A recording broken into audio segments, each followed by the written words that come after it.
23일 새벽 예배를 기도로 시작하겠습니다. 나를 주목하시는 하나님 아버지, 오늘도 나를 지키시니 감사합니다. 이 아침에 나를 주목하시는 주님의 시선에 찬양을 드립니다. 제가 무엇이라고 주님께서 나를 보시며 나를 주목하시나이까? 내가 무엇을 잘해서가 아니라 나를 사랑하시기에 주목하시니 감사합니다. 나의 아픈 곳을 주목하며 회복하기 원하시는 주님께 감사합니다. 나의 상처받은 마음을 주목하시며 위로하시는 사랑에 감사합니다. 나의 무능함을 주목하시며 용기와 힘을 다시 주시니 감사합니다. 나를 주목하신 하나님의 강한 사랑에 힘입어 오늘도 달려가오니 주님, 오늘도 우리의 찬양과 감사를 받아 주시옵소서. 예수님의 이름으로 기도합니다. 아멘. 찬송가 254장 2절을 찬양하겠습니다.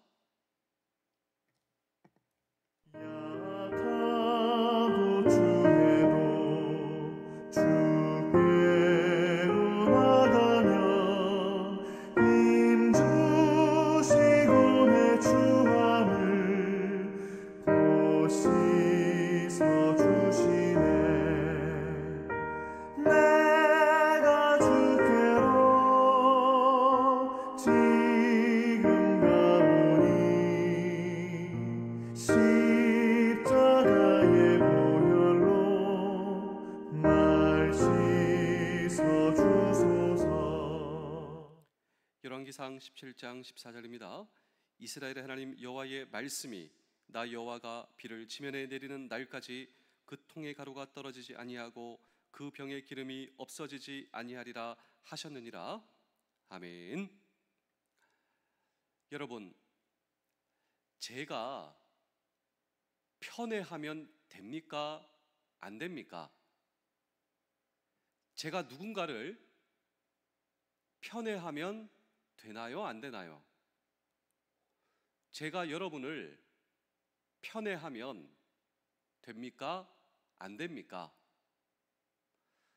그런데 우리 하나님은 편애하시는 분이다라고 하는 사실을 알고 계십니까? 성경에 보시면 특별히 하나님이 편애하시는 3명의 사람들이 나옵니다. 그 3명의 사람이 누군가 생각해 보십시오. 아니, 내가 생각하기에 사람도 편애하면 안 되는데 하나님은 편애하시는 분이시라고.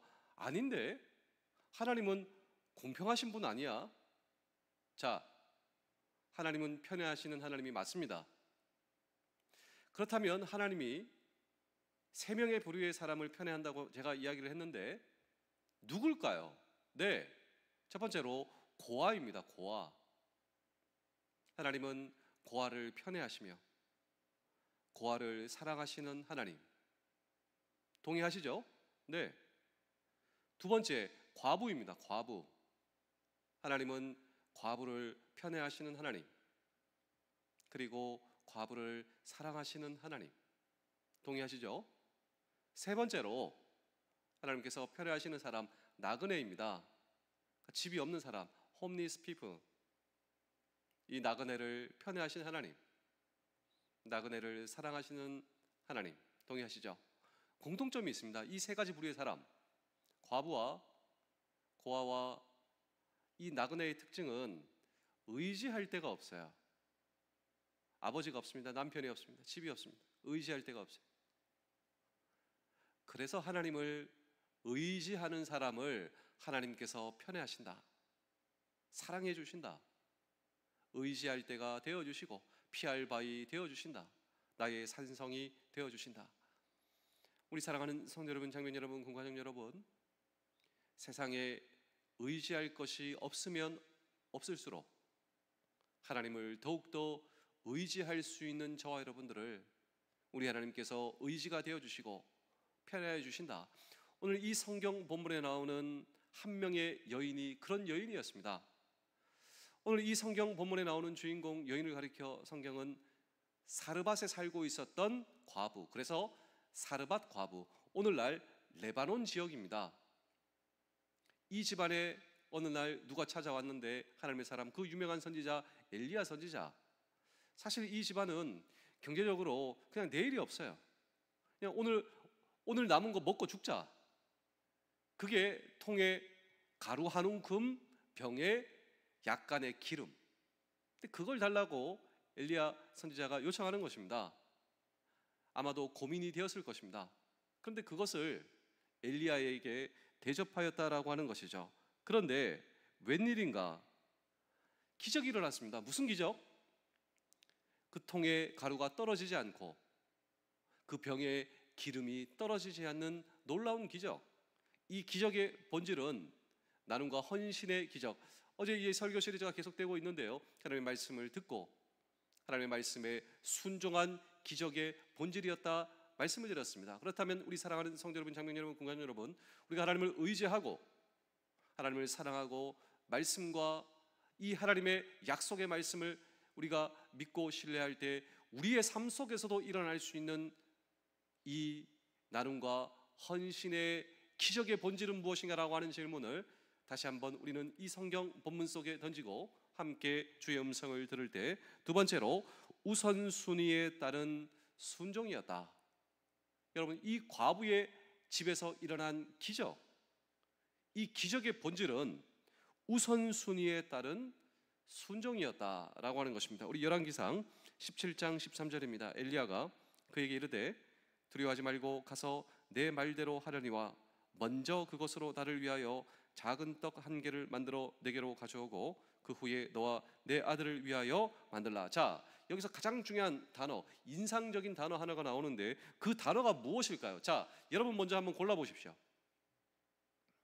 이 나눔과 헌신의 기적의 본질을 설명하기 위하여 오늘 이 성경 본문에서 찾을 수 있는 가장 중요한 단어, 가장 인상적인 단어, 자, 고르셨습니까? 예, 그 단어는 바로 먼저입니다. 먼저 나에게 달라. 그리고 그 후에 내 것을 만들어 먹으라. 네 것을 만들어 먹으라. 여기서 주목해야 할 것은 엘리야 선지자가 과부의 처지를 전혀 몰랐다, 그래서 요청했다, 이것이 아니다라고 하는 것이죠. 엘리야 선지자는 다 알았습니다. 이 과부가 얼마나 힘든지. 엘리야 선지자는 다 알았습니다. 이 과부가 얼마나 고통스러운지. 그러나 알고도 왜 이런 요청을 하였을까? 어떤 의미에서는 왜 이런 무례한 요청을 하게 되었을까? 이것은 일종의 우선순위에 대한 테스트였다라고 하는 것이죠. 무엇이 먼저인가? 그리고 무엇을 먼저 헌신할 수 있는가? 과연 이 여인은 하나님의 말씀을 믿었습니다. 그런데 믿고도 순종할 수 있는가? 이것에 우리는 주목해야 한다고 하는 것이죠. 그런데 이 여인은 우선순위에 대한 시험에 훌륭히 합격하였다라고 하는 것입니다. 그리고 그 후에 기적이 일어나였다. 먼저 순종하였더니 기적이 일어났다. 제가 어제 이 성경 본문의 배경을 말씀드리며 불황의 시대다라고 말씀을 드렸는데요, 왜 불황의 시대였는가? 네, 오늘 이 성경 본문은 엘리야가 활동하는 3년이라고 하는 시간 비가 내리지 않았습니다. 우리나라도 한번 볼까요? 몇 개월만 비가 내리지 않아도 그냥 여러분 정말 우리의 삶이 무너지지 않습니까? 그런데 만약 이곳에 1년 동안 비가 내리지 않았다 해도 큰일일 것입니다. 그런데 2년 동안 비가 내리지 않는 거예요. 그럼 상상이 안 되지 않습니까? 그런 적이 없었기 때문에. 그런데 2년 동안 비가 내리지 않았다. 한 걸음 더 나아가 3년 동안 비가 내리지 않으면 아마도 어떻게 되겠습니까? 정말 불황의 시대가 오지 않겠습니까? 오늘 이 성경 본문의 배경, 과부인 것도 서러운데, 여러분 이 성경에 나오는 과부는 내일이 없다와 동의어입니다. 그리고 이 성경에 반복적으로 나오는 과부의 가산을 삼키며 이 단어가 나오는 거예요. 그러니까 배경 의지가 없으니, 남편이 없으니 여러분 사람들이 와가지고 착취하는 것입니다. 착취. 과부인 것도 서러운데 내가 착취를 당합니다. 게다가 불황의 시대가 온 것이죠. 여러분 이스라엘에 가물으면 농작물이 수확할 수가 없어요. 불황의 때. 그런데 이런 시기야말로 정말 중요한 것은 무엇인가? 어디에 중요성을 두고 살아가는가를 그냥 폭로가 되는, 우리가 하나님 앞에 내 진정한 모습이 언제 드러나게 되는가? 여러분 언제 알 수 있는지 아십니까? 네, 불황의 때 우리가 하나님 앞에 어떤 사람인가가 드러나요.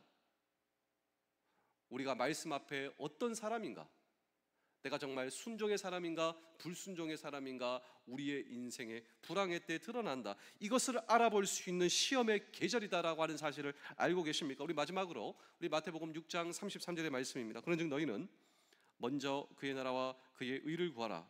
그리하면 이 모든 것을 너희에게 더하시리라. 자, 우리 예수님께서 강조하신 단어가 무엇입니까? 동일하지 않습니까? 먼저. 이 먼저는 first입니다. first. 그의 나라와 그의 의를 구하라. 그리하면 약속이 있습니다. 그렇게 하면 모든 것을 더하여 주리라. 이것은 주님이 저와 여러분들을 책임져 주신다. 우리의 삶을 책임져 주시는 하나님. 이것이 바로 우선순위. 먼저. 그렇다면 우리 사랑하는 성도 여러분, 장로님 여러분, 공가족 여러분, 하나님께서 아직 내 인생의 주인이십니다. 예수 그리스도께서 내 인생의 구주이십니다. 이것을 참으로 믿는다면 인생의 가장 소중한 것, 주님께서 내 인생의 가장 소중하시니 하나님의 말씀을 믿고 그 약속의 말씀을 주장하는 것, 이것이 내 인생의 우선순위입니다. 그때 비로소 이 나눔과 헌신의 동일한 기적이 내 삶 속에 일어날 것을 믿습니다 고백하는 이 믿음의 고백이 우리 모두의 고백 되실 수 있기를 주의 이름으로 축복합니다. 기도하겠습니다.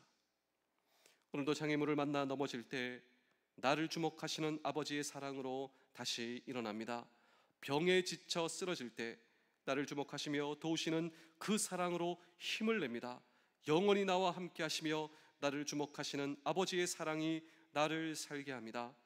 나도 아버지께 마음을 다하게 하시며 주님께서 내게 주신 사람들에게 나도 아버지처럼 마음을 쏟게 하여 주시옵소서. 그들을 돌보고 돕는 일에 마음을 다하게 하시며 나에게 맡기신 일에 집중하게 하시사 그 일을 통해 나타날 하나님의 일하심을 기대하게 하시며 오늘도 나의 하루를 힘있게 하시는 예수 그리스도의 이름으로 기도하옵나이다. 아멘.